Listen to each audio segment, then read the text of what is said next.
কিছুমান মুহূৰ্ত সৰু সৰু অথচ গভীৰভাৱে চুই যায় হৃদয়ৰ নিভৃত কোণত। আমি নজনাকৈয়ে সোমাই থাকে বুকুত আৰু কেতিয়াবা উকমুকাই সাৰ পাই উঠি পৰম সুখ দিয়ে। এয়া ভাগৰি ভাগৰিও মূৰ তুলি জি উঠাৰ কাহিনী, জীয়া কাহিনী।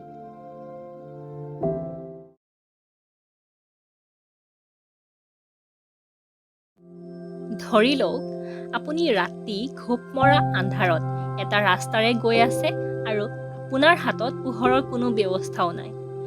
অকণমান পোহৰৰ ৰেঙনি এটাও নাই বহু দূৰলৈকে, আৰু কোনো সম্ভাৱনাও নাই ৰাতি নোপোৱালৈকে পোহৰৰ মুখ দেখাৰ। এনেকৈ বহু দূৰ যোৱাৰ পাছত যদি আপুনি এই আন্ধাৰতো জিকমিকাই থকা জোনাকী পৰুৱা কেইটামান দেখে, কেনেকুৱা অনুভৱ হ'ব বাৰু? মনলৈ এটা কথাই আহিব, ইমান আন্ধাৰৰ মাজত জোনাকী পৰুৱা কেইটাৰ পোহৰ এপাচি শাকত এটা জালুকৰ দৰে।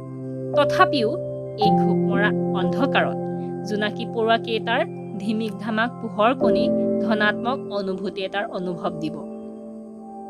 আৰু ঠিক দুদিনমানৰ আগতে মোৰো তেনেকুৱাই হৈছিল।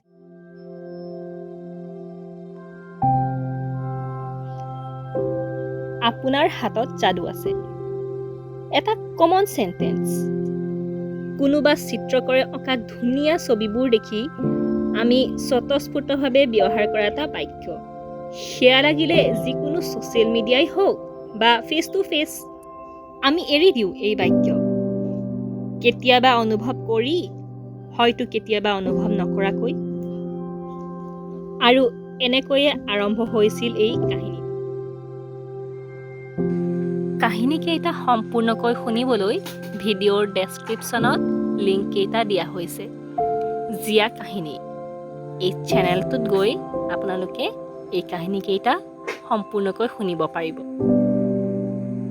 ষ্টৰী টেলিঙৰ মোৰ নতুন চেনেলটোত নতুন নতুন ভিডিঅ' পাই থাকিবলৈ চেনেলটো ছাবস্ক্ৰাইব কৰি থ'ব বুলি আশা থাকিল। ধন্যবাদ।